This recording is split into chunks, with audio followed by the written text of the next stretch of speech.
الصالحات أشهد أن لا إله إلا الله وحده لا شريك له وأشهد أن محمدا عبده ورسوله الذي لا نبي بعده سبحانك لا علم لنا إلا ما علمتنا إنك أنت العليم الحكيم أما بعد إخواني وأخواتي في الدين kaum muslimin, kaum muslimat, jamaah salat maghrib dan isya rahimakumullah. Alhamdulillah, setinggi puji dan segala syukur marilah senantiasa kita panjatkan, kita ucapkan kepada Allah Subhanahu wa ta'ala atas limpahan nikmat karunia yang Allah berikan kepada kita.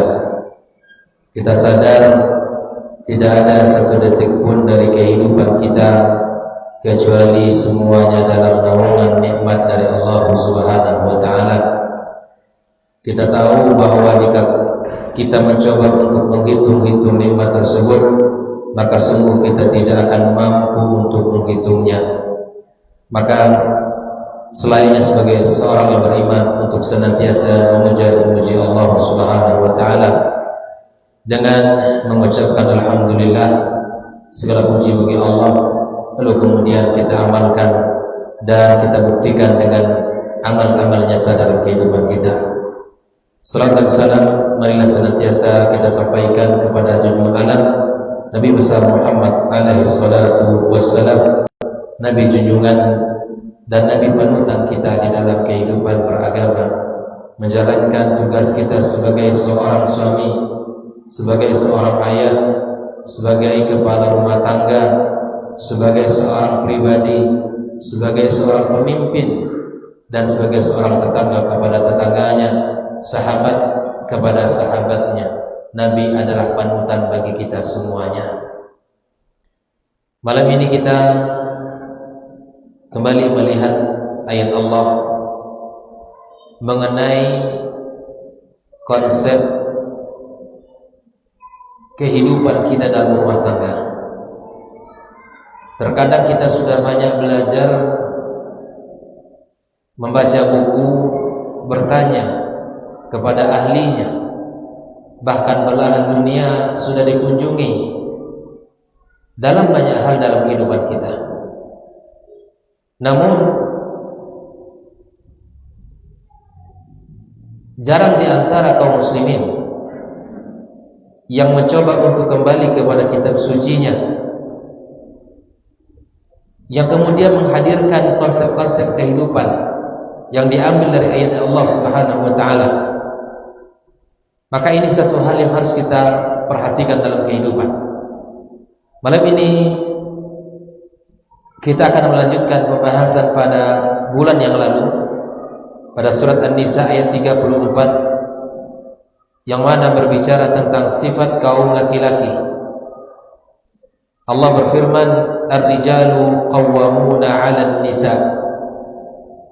Pada ayat yang mulia ini sudah kita bahas 5 sifat laki-laki yang Allah sebutkan di dalam surat An-Nisa ini. Kalau boleh kita mengulang kembali apa yang sudah kita ambil, Ar-rijalu qawwamuna 'alan nisa. Kata qawwam pada ayat ini memiliki banyak makna, sebagaimana yang dinukilkan oleh para ulama di dalam kitab-kitab mereka. Tidak hanya sekedar makna pemimpin, tetapi memiliki banyak makna. Yang pertama, qawwam di dalam ayat ini berarti murabbi. Sebagai seorang laki-laki, sebagai seorang suami, berfungsi sebagai pendidik. Tatkala ijab dan qabul itu terjadi antara seorang calon suami dan wali perempuan, maka kemudian berpindah tugas mendidiknya kepada kita. Ketika seorang mengatakan, "Aku terima nikahnya si fulana binti fulan dengan mas kawin dibayar tunai," misalnya, maka di saat itu pula berpindah tugas mendidik seorang wanita kepada suaminya.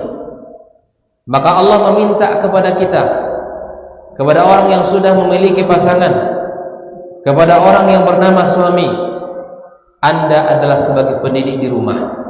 Sebagaimana Allah katakan dalam ayat ini, ar-rijalu qawwamuna 'alan nisa. Umar bin Khattab radhiyallahu taala anhu ketika menjadi khalifah di kota Madinah, dia menulis sebuah surat kepada orang yang diamanahkan di Kufah, kepada amirnya di sana. Dia menulis sebuah surat agar mengajarkan surat An-Nisa kepada kaum wanita di saat itu. Karena surat Umar bin Khattab meminta kepada para suami, memerintahkan kepada pemimpin untuk memerintahkan kepada para laki-laki agar mengajarkan surat An-Nur kepada wanita-wanita mereka. Karena pada surat An-Nur itu terdapat banyak pelajaran tentang kehidupan adab, akhlak dan muamalah, bil khusus dalam kehidupan rumah tangga. Nah, bagaimana mungkin seseorang akan mengajarkan surat An-Nur kepada keluarganya sementara dia tidak memahami tugasnya, sementara dia tidak menjalankan fungsinya? Maka konsekuensi sebagai seorang suami berfungsi sebagai pendidik, maka dia harus berilmu. Karena tidak mungkin seseorang akan mengajarkan sesuatu yang tidak dia ketahui kepada pasangannya. Jarang hari ini, Pak, yang menjalankan fungsi pendidik. Seakan-akan masing-masing berjalan sesuai dengan tugasnya, yang mana hak istri tidak disampaikan. Syariat yang harus ditegakkan oleh seorang istri pun tidak dibenarkan kalau seandainya dia salah dalam menjalankannya. Maka itulah ketika seorang wanita yang ditanya Rasul sallallahu alaihi wasallam, yang bertanya, "Adzatu ba'lin anti?" Apakah engkau wanita yang sudah menikah? Maka wanita itu mengatakan, "Iya ya Rasulullah." Lalu Nabi sallallahu alaihi wasallam mengatakan kepada wanita itu, "Unzuri aina anti min." Lihatlah kedudukan kamu wahai wanita di hadapan suamimu. Fa innahu wa naruki wa jannatuki. Suamimu itu adalah nerakamu atau surga bagimu. Artinya apa kaum muslimin? Kalau suami itu mengajari kamu wahai para wanita agama, mendidik kamu, membimbing kamu, mengingatkan ketika lalai, mengajarkan sesuatu yang tidak diketahui, inilah laki-laki yang sebenarnya. Makanya kata Rasulullah sallallahu alaihi wasallam bahwa suami itu adalah penentu surganya seorang wanita atau nerakanya. Ini peringatan untuk kita yang akan menikahkan anak perempuan. Jangan sampai yang menjadi ukuran kita adalah kehidupan. Jangan sampai yang menjadi patokan untuk menikahkan hanyalah harta. Kalau seandainya harta yang melimpah ruah yang menjadi ukuran kita, maka kita khawatir nanti anak kita akan tersiksa bersamanya.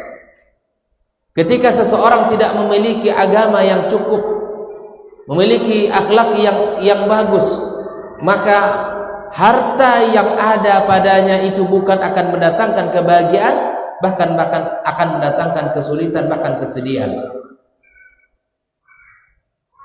Maka itulah Rasulullah SAW ingatkan kepada para wanita bahwa harus sadar bahwa suami itu adalah sumber yang akan menjadikan dia menjadi orang-orang penyebab masuk surga atau masuk neraka. Karena banyak hari ini yang mana tugas memberikan pendidikan itu tidak tersampaikan. Pasangannya mau tidak sholat itu urusan dia, tidak ditegur oleh suami, tidak dibenarkan. Ketika pasangannya tidak menutup aurat, ketika keluar rumah dibiarkan begitu saja.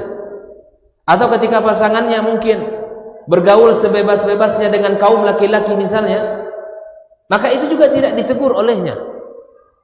Maka tugas kita kaum muslimin rahimakumullah, khususnya para qawam, para laki-laki, mendidik istri dan pasangannya, anaknya di rumah dan keturunannya. Itu yang pertama. Yang kedua, kaum muslimin, makna qawwam pada ayat ini adalah huwa al-qayyimul qaum, pemimpin, dengan seluruh makna, dengan seluruh hal yang terkait dengan kepemimpinan. Apa itu makna pemimpin kaum muslimin? Ya, memimpin itu tugasnya apa? Ketika ditunjuk, maka dia merencanakan visinya apa ini. Yang menentukan visi rumah tangga itu kita sebagai suami. Mau kemana kita arahkan kehidupan rumah tangga ini kita. Mau berpegang teguh kita tidak dengan agama kita atau tidak, itu juga kita. Pengaruhnya kita semuanya. Makanya ketika Rasul sallallahu alaihi wasallam bagaimana mendesain seorang cucu yang luar biasa, kata Nabi sallallahu alaihi wasallam, ini cucu saya Hasan ini akan menjadi pendamai nanti di suatu masa. Ini terbukti. Sebuah prediksi, sebuah harapan yang diharapkan oleh kakek kepada cucunya. Maka kita sebagai seorang qawwam harus memiliki makna, semangat memimpin, merancang, mengevaluasi perjalanan kehidupan rumah tangga kita. Saya ambil satu hal yang kurang dari mana kepemimpinan kita. Contoh dalam masalah urusan sekolah saja, Pak. Terkadang itu diabaikan oleh suami. Banyak di antara masyarakat kita urus sekolah itu terkadang hanya ya sekedar untuk memberi uang untuk SPP saja. Mencari sekolah, kemudian nanti ikut pendaftarannya, kemudian musyawarah atau rapatnya, atau jika anak ada masalah yang akan dipanggil ibunya. Bahkan mungkin ketika di akhir semester ketika menerima rapor juga yang datang adalah ibunya. Semuanya ibunya. Padahal anak ini ada ayahnya. Ini terjadi dalam kehidupan kita kaum muslimin. Ini sesuatu yang realita yang ada dalam kehidupan kita. Padahal Allah meminta kita sebagai qawwam yang akan menentukan anak ini bagaimana ke depannya, seperti apa yang kita inginkan anak ini, mendesain itu kita. Walaupun memang dibuka ruang musyawarah antara pasangan suami istri, itu betul. Tapi anak ini agar seperti apa? Jangan dibiarkan seperti air yang mengalir. Udahlah jadi apa aja nanti ke depannya. Tidak begitu. Islam memandu kita agar kita berpikir. Islam memandu kita agar kita memiliki visi yang jauh ke depan, dan visi itu dimiliki oleh suami.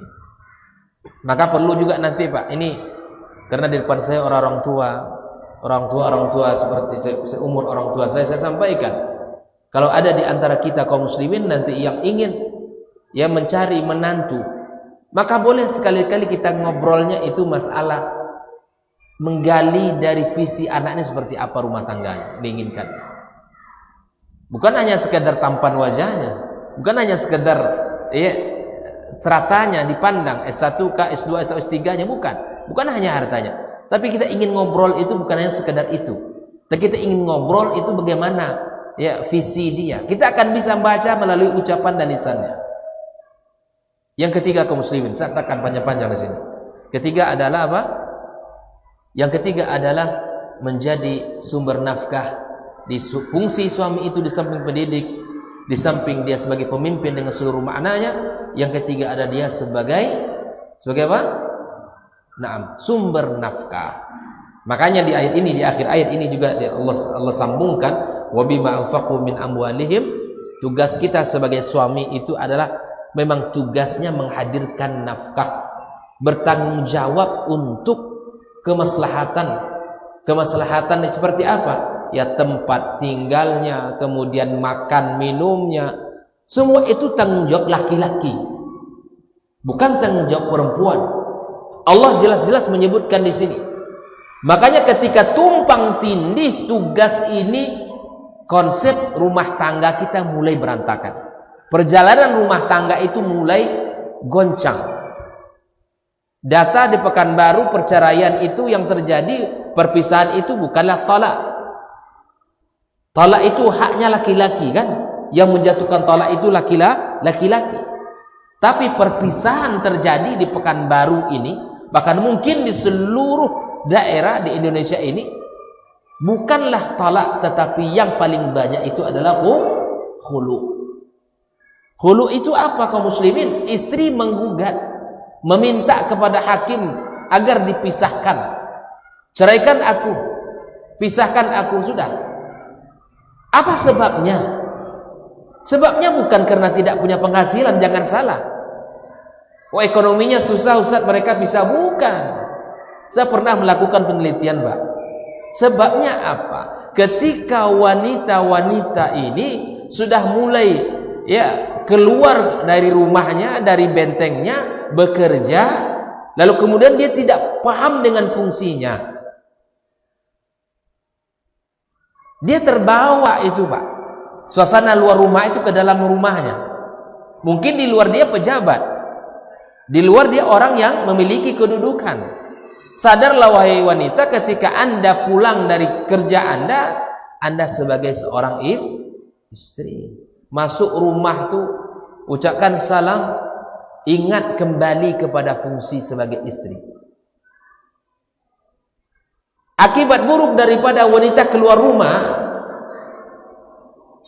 adalah di saat dia sudah memiliki penghasilan, bahkan penghasilannya lebih besar daripada suaminya.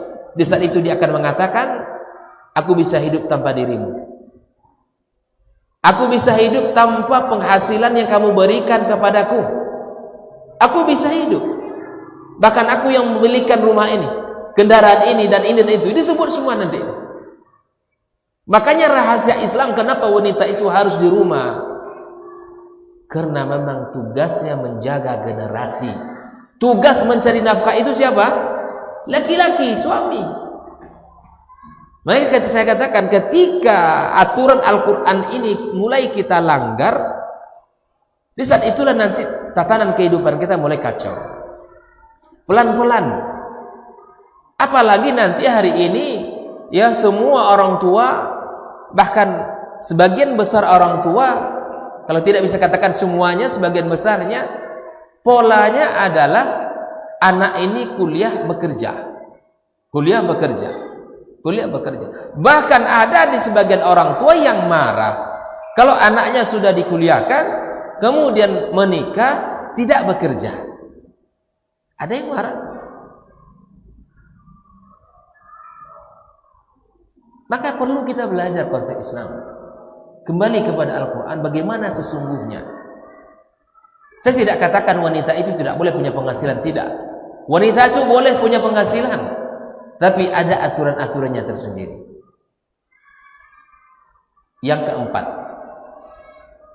laki-laki qawam berfungsi sebagai tiang yang menopang kehidupan rumah tangga, yang akan menjadikan rumah tangga itu kokoh di dalam perjalanannya. Kita sebagai suami, tempat curhatan, tempat berbagi cerita, tempat bersandarnya seorang wanita dan anak keturunannya. Jadi, kalau dalam kehidupan rumah tangga, berikan waktu khusus dengan pasangan kita. Ketika istri ingin cerita banyak hal mungkin ya dalam kehidupan anak, masalah pendidikan, gitu ya, masalah tetangga, banyak hal dalam kehidupan rumah tangga yang bisa kita bicarakan. Maka kita sebagai suami berikan waktu, berikan waktu, apalagi temanya tentang anak-anak, itu direspon, jangan diabaikan pembicaraan suami istri kita, direspon. Rasulullah Sallallahu Alaihi Wasallam telah memberikan contoh itu kepada kita. Banyak peristiwa yang terjadi ketika suami tidak mau mendengarkan istrinya. Itu sering, Mbak, akan menjadi rumah tangga itu hilang kehangatannya. Rasulullah sebelum tidur itu mendengarkan istrinya Aisyah bercerita panjang lebar. Dan di antara waktu yang digunakan Rasul untuk bercerita dengan keluarga, mendengarkan pasangan adalah waktu sebelum tidur. Gunakanlah waktu, Pak, sebelum tidur tuh ngobrol pasangan suami istri di rumah. Saya sampaikan ini kaum muslimin ya, ini bukan cerita-cerita saya, tapi itu didapatkan dari hadis Nabi. Diambil dari perjalanan hidup Nabi. Kisah-kisahnya para sahabat. Saya intisarikan, saya ambilkan, saya sampaikan kepada jemaah semua. Ini konsep Nabi. Ini pola kehidupan Nabi. Banyak wanita-wanita yang merasa dirinya itu sendiri hidupnya, walaupun dia punya suami, karena tidak pernah diajak lagi. Ngobrol itu di awal-awal pernikahan saja. Setelah sekian lama berjalan kehidupan, akhirnya berjalan sendiri sudah. Maka itu jangan sampai kita satu atap tidak satu hati gitu. Jangan sampai kita tidak satu atap, ya, kita tidak satu hati. Satu atap kita harus satu hati bersama-sama. Siang dan malam, pagi dan petang, susah dan senang, kita jalani bersama, kita diskusikan apapun, sekecil apapun permasalahan, kita diskusikan. Itu ruang Islam. Islam telah memberikan ruang untuk diskusi, musyawarah antara kita semuanya. Kaum muslimin rahimakumullah. Yang kelima adalah al-adlu wal iqtisad, di mana tuntutan sebagai seorang suami harus mampu berlaku adil dan dia harus mampu sederhana ya di dalam memberikan sesuatu kepada kehidupan keluarganya. Adil kepada anak-anaknya dalam keputusannya, di dalam kebijakannya, di dalam ucapannya dan pemberiannya. Tentu adil ini tidak sama, Pak, antara anak yang besar dengan anak yang kecil. Adil tidak dituntut dari sisi jumlah, tapi sesuai dengan kebutuhannya. Adil tidak bermakna sama semua pemberian setiap bulan itu 100.000, bukan. Sesuai dengan kebutuhan anak-anak kita. Kita harus mampu bersikap seperti itu. Nah, kapan kita bisa adil? Kalau kita sudah punya data. Datanya apa? Ilmu. Dengan seperti ini kita akan bisa melihat, bersikap dengan baik, kaum muslimin rahimakumullah. Nah, kita lanjutkan. Inilah 5 makna ditambahkan oleh para ulama kita, di antaranya Imam Al-Qurtubi, di antara makna qawwam itu mampu menghadirkan pasangannya kembali ke rumah. Nah, itu. Kalau dia selama ini sudah bekerja, sibuk, apalagi di tempat-tempat yang di situ misalnya ada syubhatnya atau bahkan ada ribanya, ya sudah, jangan ragu untuk meminta kepada istri untuk kembali ke rumahnya. Kaum muslimin rahimakumullah. Lalu kita lanjutkan, ar-rijalu qawwamuna 'ala nisa bima faddalallahu ba'dahum 'ala ba'din. Allah, sebagaimana Allah lebihkan sebagian atas sebagian yang lain. Maknanya Allah lebihkan kaum laki-laki di atas kaum wanita dengan 3 hal. Saya sarikan 3 pendapat ulama. Apa saja yang Allah lebihkan kaum laki-laki dari kaum wanita? Yang pertama adalah akal. Akal, kaum laki-laki lebih cenderung untuk melogikakan sesuatu. Maka para wanita harus sadari alam berfikirnya kaum laki-laki. Sebagaimana kita kaum laki-laki harus menyadari alam perasaannya kaum wanita. Dan ini Nabi yang menyebutkan itu. Maka kaum laki-laki dilebihkan dari sisi akal. Dan ini tidak bermakna bahwa laki-laki lebih cerdas, bukan. Tapi segala sesuatu yang diputuskan itu semuanya ditimbang dari sisi akal. Logis atau tidak logis itu kaum laki-laki bekerja. Ini tidak logis, Bunda. Ini tidak logis. Itu polanya laki-laki. Maka para wanita sadari alam berfikirnya kaum laki-laki itu, selalu menggunakan logikanya. Sebaliknya kita kaum laki-laki harus juga menyadari alam perasaannya kaum wanita. Yang kedua, kaum laki-laki dilebihkan dengan fisik. Al-Biqai mengatakan seperti itu, fisik. Fisik kita jauh lebih kuat, lebih besar, bahkan mungkin lebih bertenaga dari kaum wanita. Yang ketiga, dari sisi keberanian. Laki-laki lebih berani dari kaum wanita. Ini tugas kita sebagai orang tua, untuk menanamkan pada anak laki-laki kita 3 hal ini. Tanamkan keberanian, tanamkan kekuatan fisik, tanamkan agar senantiasa dia menjaga akalnya. Hari ini banyak anak yang besar tegap, Pak, tapi tidak pemberani, penakut. Banyak, masya Allah, tampan, gagah, tapi kalau sudah ngomong tuh tidak sesuai dengan bentuk fisiknya. Ini kesalahan di mana kira-kira? Kesalahannya ada dari pola pengasuhan.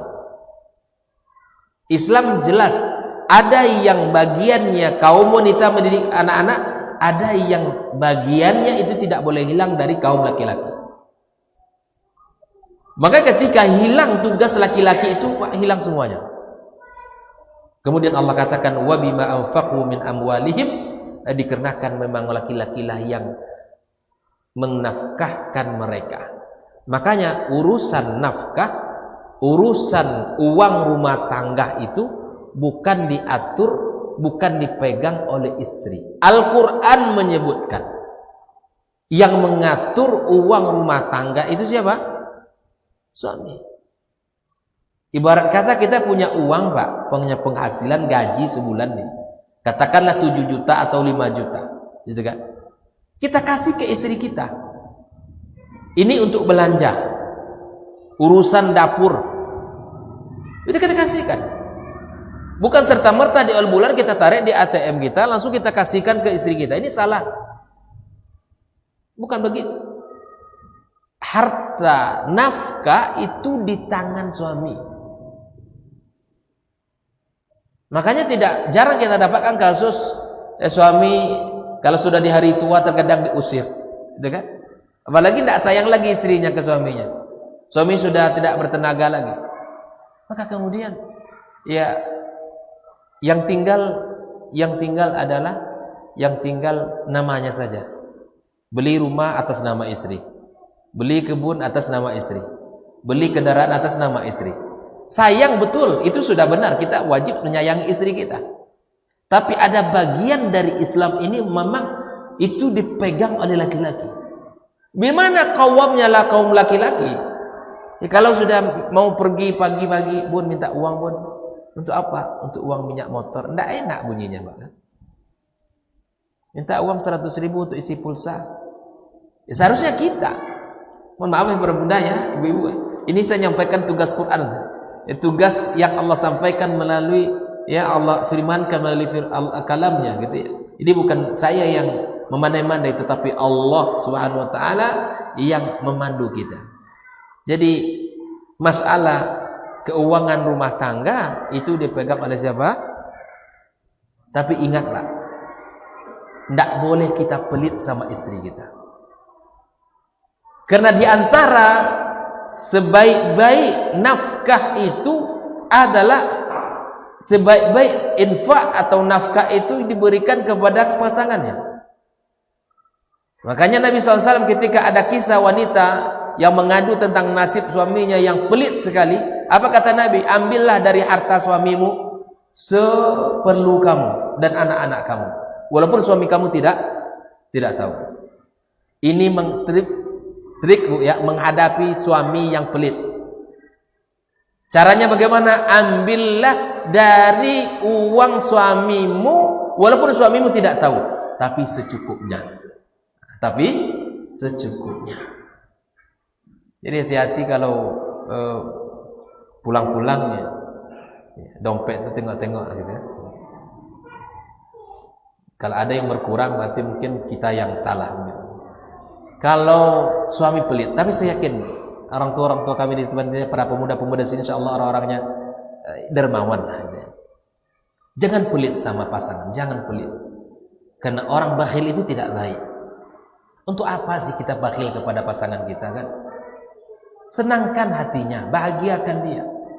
Apalagi Masya Allah Umar, jangankan ya, Umar itu subhanallah, ketika ada seorang laki-laki yang datang mengadukan tentang dirinya di rumah, itu diomelin sama istrinya, Pak. Umar, khalifah, amirul mukminin, manusia takut, setan juga takut, lebih takut daripada kepada Umar ya.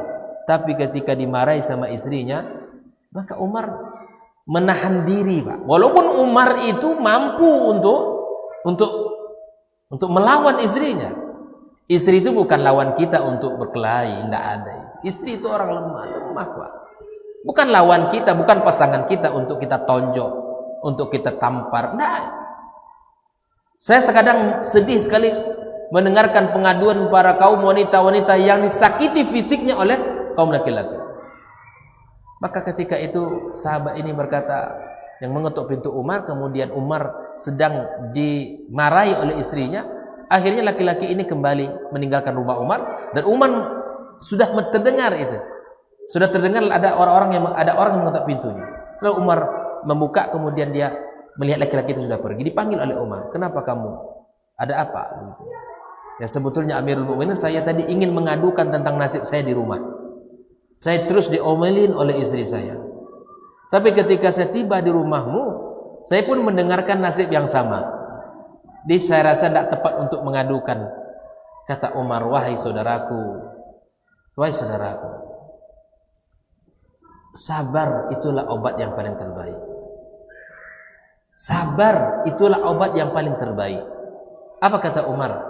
Diingatkannya kebaikan istri dia agar dia bisa menahan emosinya. Apa kata Umar? Disebutkan 4 hal oleh Umar. Pertama kata Umar, innaha tabbakha li ta'ami. Dia sudah memasakkan masakan untukku. Yang kedua, fa innaha khabbaza li khubzi. Dia telah mengadon roti untukku. Yang ketiga, fa innaha ghassala li thawbi. Dia telah mencucikan bajuku. Yang keempat kata Umar, fa innaha radda'a li auladi. Dia telah menyusui anak-anakku. 4 hal ini bukan hal yang ringan dalam rumah tangga. Membuat makanan, membuat roti, mencuci baju, menyusui anak, ini pekerjaan yang patut untuk kita hargai. Patut untuk kita jadikan kita bersabar, menahan emosi, karena istri kita telah melakukan 4 hal ini. Oh, begitulah kata Umar, kata laki-laki ini, engkau tidak marah kepada istri, engkau menahan. Nah, emosi terkadang macam-macam masalah penyebabnya, dan kita harus ingat itu 4 hal tadi. Sebagaimana Umar mencoba untuk menahan dirinya. Kaum muslimin rahimakumullah. Maka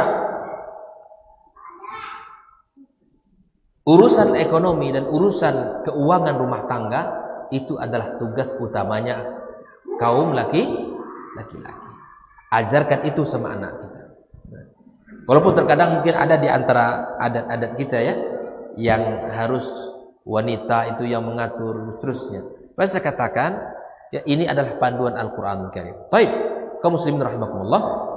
Kita lanjutkan, ayat yang berikutnya adalah ayat yang berbicara tentang wanita. Kalau tadi adalah karakter kaum laki-laki, sekarang wanita itu seperti apa pula? Allah katakan, fas-salihat. Fas-salihat, kata para ulama, fa ini fa'ul isti'naf. Artinya apa? Kalimat sebelum fa itu sudah sempurna, tapi kemudian dia punya kaitan dengan kalimat setelahnya. Kalaupun kita meminta seorang wanita untuk menjadi salihah, itu sudah menjadi tugasnya. Tapi ingatlah, kesolehan seorang wanita itu sangat berpengaruh dari kesolehan suami. Itu fungsi fa itu. Itu satu fa saja berfungsi begitu, Pak. Al-Quran itu sangat dalam, luar biasa. Maka Allah katakan fas-salihat. Adapun wanita-wanita yang salihah itu apa ciri-cirinya? Allah katakan di sini qanitatun. Qanitat, taat. Itu dalam makna terjemahan. Tetapi kalau kita lihat penafsiran para ulama, kata Al-Imam Ibnu Katsir rahimallahu taala menukil perkataan Ibnu Abbas radhiyallahu taala anhu, kata beliau, taat kepada suami. Di qanitat itu adalah wanita-wanita yang taat kepada suaminya. Disuruh dia lakukan, dilarang dia hentikan. Dipandang menyenangkan, diajak bicara menenteramkan. Itu wanita saleh. Dalam kitab Tafsir Fathul Qadir disebutkan 2 maknanya. Adalah taat kepada Allah. Qanitat itu adalah wanita yang taat kepada Allah, yang menegakkan agama Allah, yang menjaga syariat Allah. Itu adalah qanitat. Yang kedua adalah wanita yang menunaikan hak-hak suaminya. Hak-hak suaminya. Tapi ada pendapat ulama yang ketiga, di antaranya adalah Al-Biqai, menyebutkan bahwa dia harus ikhlas di dalam menjalankan tugasnya di dalam kehidupan rumah. Di qanitat ada 3 makna di situ ya. Pertama adalah taat kepada Allah, menunaikan perintah-perintah Allah, itu qanitat itu. Yang kedua adalah taat kepada suaminya di rumah. Dan yang ketiga di antara makna qanitat, ikhlas di dalam menjalankan tugas-tugas di rumah. Seberat apapun tugas para ibu di rumah, kalau diikat dengan keikhlasan, insya Allah akan ringan. Tapi kalau dilakukan dengan keterpaksaan, maka itu akan menjadi beban. Maka itulah kata para ulama, ikhlas. Karena tugas dalam rumah itu tidak ringan ya. Kita sadar itu. Kita kaum laki-laki pasti sadar bahwa pekerjaan dalam rumah itu terkadang tidak ada SOP-nya. Kalau di perusahaan itu ada SOP-nya banget, tapi di rumah itu tidak ada SOP-nya. Belum lagi ruangan depan yang harus dibereskan, kamar tidur yang harus dirapikan, dapur yang penuh dengan piring gelas kotor yang harus dicuci, tengah-tengah rumah yang harus disapu, bekas makanan anak kita yang harus dibuang kertas dan sampahnya, dan macam-macam. Tugasnya berat, maka dituntut keikhlasan. Kalau para bunda ikhlas di dalam menjalankan tugas, insya Allah amal yang berat itu akan ringan, dan amal yang ringan itu akan diberi balasan yang berat di sisi Allah. Kalau mendumal aja terus mendongkol aja, itu tidak akan mendapatkan banyak kebaikan. Kaum muslimin rahimakumullah. Maka itulah makna qanitat. Ciri wanita salihah yang berikutnya Allah sebutkan, hafizatun lil ghaib bima hafizallah. Hafizat ini ada dua makna kata para ulama. Pertama adalah menjaga dirinya dan menjaga harta suaminya. Wanita yang saleh itu dia menjaga kesuciannya, menjaga kehormatan dan kemuliaannya. Tidak mudah tergoda, tidak mudah dirayu orang. Dia menjaga kesucian. Dia sudah tahu dan sadar bahwa dia sudah menikah. Maka dalam Islam orang yang melakukan perselingkuhan bahkan perzinahan, ya baik laki-laki maupun wanita yang berzina, itu beda hukumannya dengan laki-laki dan perempuan yang berzina dia belum nikah. Maka hafizat itu kata Allah menjaga dirinya dan harta suaminya. Kalau suami keluar kota 3 hari tugas dinar di luar kota, pulang-pulang rumah ada kosong, mana kursi kita? Jadi jual. Ini bahaya. Ini bukan hafizat, bukan wanita salihah. Yang kedua kata para ulama makna hafizat itu adalah taat kepada suami di saat suami tidak berada di hadapannya. Kalau qanitat tadi ada taat ketika suami bersamanya di rumah, tapi hafizat ini taat kepada suami di saat suami tidak berada di hadapannya. Cukup 5 makna as-salihat, 5 ciri daripada as-salihat. Yang pertama adalah taat kepada Allah, yang kedua taat kepada suaminya ketika berada di hadapannya, dan yang ketiga adalah ikhlas di dalam menjalankan tugas. Yang keempat taat kepada suami di saat suami tidak berada di hadapannya, dan yang kelima adalah menjaga diri dan harta suami, menjaga harta-harta suami yang ada di dalam rumah itu. Maka inilah 5 karakter dari kaum laki-laki yang sempurna, pun demikian 5 karakter dari kaum wanita-wanita yang salihah. Tapi Allah katakan, kalaupun kita ketemu 5 dengan 5 ini, tetap saja kata Allah, ayat berikutnya Allah katakan, wallati takhafuna nushuzahunna fa'idhuhunna wahjuruhunna fil madaji wadribuhunna. Fa in ata'nakum fala tabghu 'alaihinna sabila innallaha kana 'aliyyan kabira. Tak ada rumah yang tak punya masalah. Tak ada rumah yang tidak bergoncang. Tak ada rumah yang mulus 100%.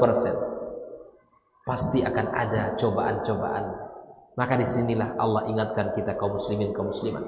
Andai kamu dapatkan pada keluargamu, di sini ada sifat nusyuz. An-nusyuz at-tarafu 'ala zauj. Sudah mulai dia meninggi, sombong, mulai membangkang kepada suami, maka Allah ingatkan 3 hal kepada kita. Pertama adalah langkah pertama, beri nasihat istri kita. Kalau dia mulai melawan, Pak, mulai dia sombong, mulai dia meninggi, nasihati. Kamu itu adalah seorang istri yang patut tunduk dan taat. Tidak boleh meninggikan suara, tidak boleh sombong kepada suami. Kalau nasihat ini tidak lagi berfungsi, maka masuk ke langkah yang kedua. Hijr. Hijr ini berlaku di dalam rumah. Apa itu hijr? Bukan dihajar, bukan. Di hijr itu maksudnya di boykot di kamar. Palingkan wajah kita, berikan punggung kita. Ini kalau punggung berbalas punggung, itu tanda ada hati yang sudah tersinggung, gitu kan? Jadi kalau punggung dibalas sama punggung, itu sudahlah, berarti ada hati yang tersinggung. Maka kalau seandainya istri itu tidak taat, tidak atau istri itu sudah mulai dia meninggi kepada suami, maka kata Allah, berikan di hijr. Tetapi ini berlaku di dalam rumah. Kalau kita ingin mendidik istri, jangan kita yang keluar rumah. Nanti sangat mudah, sebenarnya angkatnya sekali bajunya banget. Hijr itu di dalam rumah. Dia tidak dibolehkan untuk keluar rumah. Jangan pergi ke rumah orang tua kita atau ke rumah teman kita. Mana? Saya sudah 3 malam di rumah kawan. Kenapa? Ada masalah dalam rumah. Bukan begitu. Ini banyak terjadi. Salah memahami konsep hijr ini. Itu di dalam rumah. Berikan pendidikan dalam rumah. Hajar istri kita. Maksudnya diberikan pendidikan. Dihijr dia. Dihijr itu maksudnya diboikot di tempat tidur kita. Jangan hadapkan wajah kita ke dia. Sebagai bentuk kita tidak suka dengan akhlak dan sikapnya. Ini. Dan yang ketiga kata Allah, ambil langkah yang ketiga. Kalau nasihat tidak berfungsi, hijr boikot di kamar juga tidak berfungsi, maka yang ketiga kata Allah, ambil langkah yang terakhir, berikan sedikit pendidikan ya dengan memukulnya. Tapi pukulan ini dijelaskan oleh para ulama. Bukan sembarang pukul, bukan dengan tangan, bukan dengan kaki, bukan dengan tangkai sapu, bukan. Bahkan dalam mazhab Syafi'i dijelaskan dengan apa kita mendidik, memukul istri kita dalam pendidikannya, yaitu dengan miswak. Ya, dengan sesuatu yang besarnya sebesar siwak. Pernah lihat siwak kan? Siwak kecil. Dan dia tidak keras. Dia tidak keras. Dan itu pun tidak boleh oleh Nabi dipukul di wajah. Tidak boleh dipukul di tempat-tempat yang mana itu adalah sesuatu yang menunjukkan kecantikannya. Itu dipukul di tempat atau di sesuatu dari tubuhnya yang itu tidak terlalu menimbulkan rasa sakit. Ad-darb ini, memukul ini bukan tujuan akhir kita. Itu hanya sarana untuk mendidik. Ini saking marahnya, melayang tangan, melayang kaki. Nanti ketika ditempelin misalnya, tanggal giginya 1, maka yang hilang gigi itu istrinya juga. Kita juga yang susah nanti. Maka Islam sangat luar biasa di dalam memahami konsep ini. Maka kalau 3 hal ini ya sudah kita pahami, berikan nasihat, fungsikan nasihat, kemudian diboikot, diranjang, tidak lagi kita tunjukkan wajah ridho kita. Kemudian ketiga, diberikan ya sedikit pukulan yang mendidik kepada pasangan kita. Sedikit kaum muslimin, ya, saya tanggung ayat ini ya. Kata Allah, fa in ata'nakum, kalau dia sudah minta maaf pasangan kita, kalau dia sudah selesai dan dia menyesali, maka disinilah berhentinya. Fa in ata'nakum, kalau mereka sudah taat kepada kalian, kata Allah, fala tabu alaihinna sabila, jangan lagi diungkit-ungkit. Jangan lagi sudah selesai sudah. Jangan lagi itu menjadi bahan untuk menyudutkan dia. Fala tabu alaihinna sabila, innallaha kana aliyan kabira. Sesungguhnya Allah Maha tinggi dan maha besar. Kaum muslimin rahimakumullah, inilah pelajaran kita malam ini, bahwa Allah Subhanahu wa taala berpesan kepada kaum laki-laki dengan 5 tugasnya. Sebagai pendidik, sebagai pemimpin, sebagai sumber nafkah, sebagai tiang yang kokoh, dan sebagai orang yang bisa berlaku adil di rumah tangganya. Begitupun Allah berpesan kepada kaum wanita agar menunaikan haknya kepada Allah, hak kepada suaminya, ikhlas di dalam menjalankan tugas-tugasnya, kemudian dia menjaga suaminya, hak suaminya ketika suaminya tidak berada di rumah tangganya, ya, di saat suaminya tidak ada di hadapannya. Dan yang kelima adalah menjaga harta-harta suaminya di rumah itu. Maka kemudian inilah, kalau kita mencoba untuk masing-masing dari kita berusaha menjadi laki-laki yang terbaik dan wanita menjalankan tugasnya yang baik, insya Allah as-sakinah, al-mawaddah, war-rahmah itu akan mudah untuk kita dapatkan. Bukan hanya menjadi kata-kata yang dibungkus dengan ucapan, tetapi dia akan menjadi realita, akan menghadirkan banyak keberkahan, ketenangan, kenyamanan menjalani kehidupan rumah tangga. Wallahu ta'ala a'lam bissawab. Semoga Allah Subhanahu wa taala berkahi pertemuan kita, dan semoga Allah jadikan kita orang-orang yang mendapatkan keselamatan, keberkahan dalam kehidupan rumah tangga. Subhanakallahumma wa bihamdik, asyhadu an la ilaha illa anta, astaghfiruka wa atubu ilaik. Wassalamualaikum warahmatullahi wabarakatuh.